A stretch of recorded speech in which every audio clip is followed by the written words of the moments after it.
For most people, their lives are focused on their external relationships, their own individual self-satisfaction, and their ability to manipulate their social and environmental reality to achieve objectives set by their ego personality.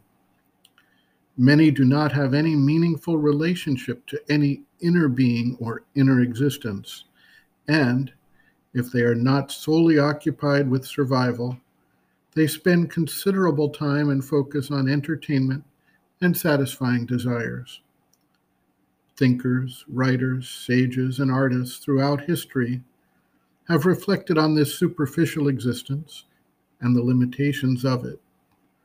They describe an emptiness of such an existence, the lack of significance or meaning, and try to find a way forward through the emptiness to something that will give their lives a real value.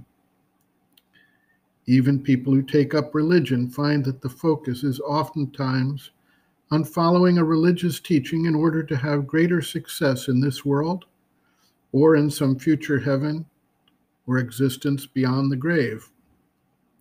Scientists try to find a meaning by examining the outer world in ever more subtle ways.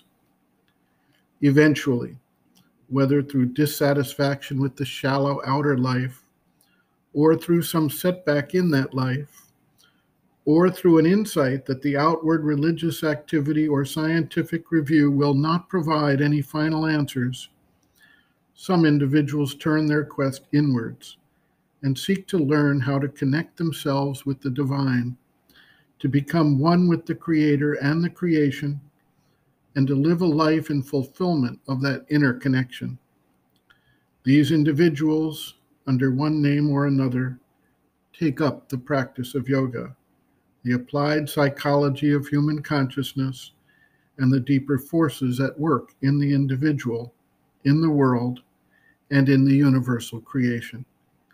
They take up the spiritual life and undertake the ultimate adventure of consciousness that awaits mankind when we finally turn away from our fixation on the outer life and its desires, pleasures, and external rewards.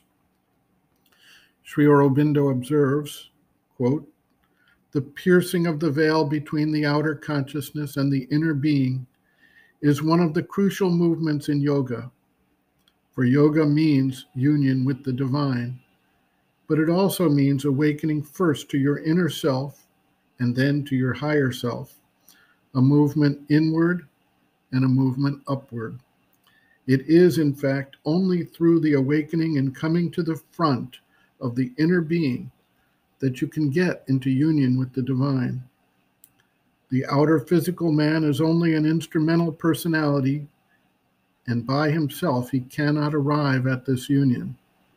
He can only get occasional touches, religious feelings, imperfect intimations, and even those come not from the outer consciousness, but from what is within us. There are two mutually complementary movements. In one, the inner being comes to the front and impresses its own normal motions on the outer consciousness, to which they are unusual and abnormal.